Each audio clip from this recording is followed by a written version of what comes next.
いつもご視聴いただき誠にありがとうございます。釣りって学べるです。今回の授業のテーマはアジングで使うカラーローテーションです。たくさんあるアジング用のワームの中でも特に迷うのがカラーの選択だと思います。今回の動画で一つの基準として紹介させていただきます。もし店頭で迷われた際の参考にしていただけたら幸いです。最後までよろしくお願いいたします。まず、詳しい説明に入る前に3つのことをあらかじめご了承いただけたらと思います。1つ目が釣りって学べる理由であること。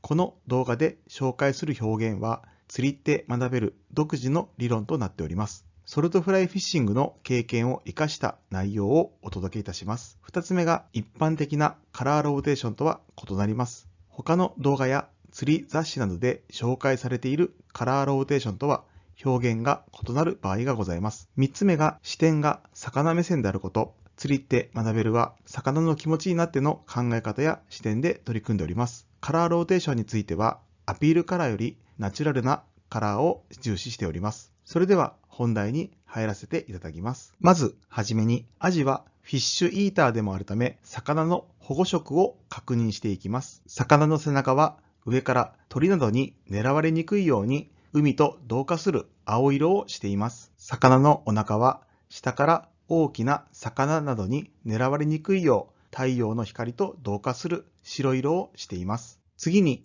太陽の光が届く海の深さを見ていきます。深さの数字につきましては環境や諸説によって様々です。目安としてあらかじめご了承ください。青色の光はおよそ200メートル程度まで届きます。緑色の光はおよそ120メートル程度まで届きます。黄色の光はおよそ50メートル程度まで届きます。赤色の光についてはおよそ5メートル程度までしか届きません。そのため5メートル以上の深さでは赤色はぼんやりとした色に見えています。深海魚に赤色が多い理由の一つにもなっております。カラーローテーションの基本3色を紹介いたします。1つ目は白系です。これは魚のお腹がほとんど白であるためです。どのような状況でも使えるオールラウンドカラーとして使用頻度がとても高いカラーです。ジグタンのアジングは基本的にフォール時に食わせることが多いため、上から落ちてくるお腹の白が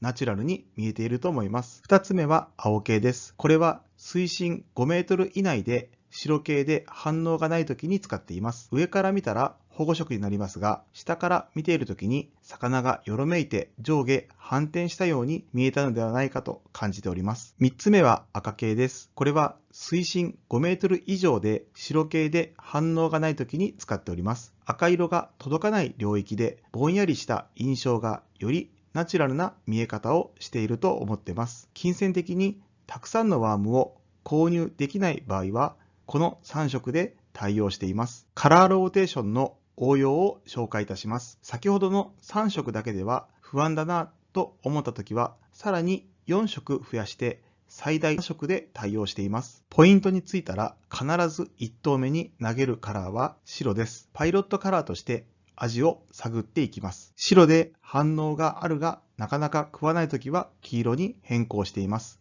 黄色でも反応は出ているが、それでもなかなか食わないときはクリアに変更します。先ほどの白系で反応がなく水深5メートル以内を狙いたいときは青に変更しています。青で反応が出てきたがなかなか食わないときは緑に変更しています。緑の段階で反応がなければ水深5メートル以内にはアジがいないと判断しています。白系で反応がなく水深5メートル以上を狙いたいときは赤に変更します。赤で反応が出てきたがなかなか食わないときは桃色に変更します。桃色の段階でも反応がなければ水深5メートル以上にもアジがいないと判断しています。ただのカウントダウンやすべてのカラーローテーションを試しても釣れない場合は魚がいないと判断してポイント移動をした方が良さそうです。最後にまとめです。一つ目が状況に応じたナチュラルカラーを選択。ナチュラルカラーを重視したマッチザベイトの釣りを覚えると偶然ではなく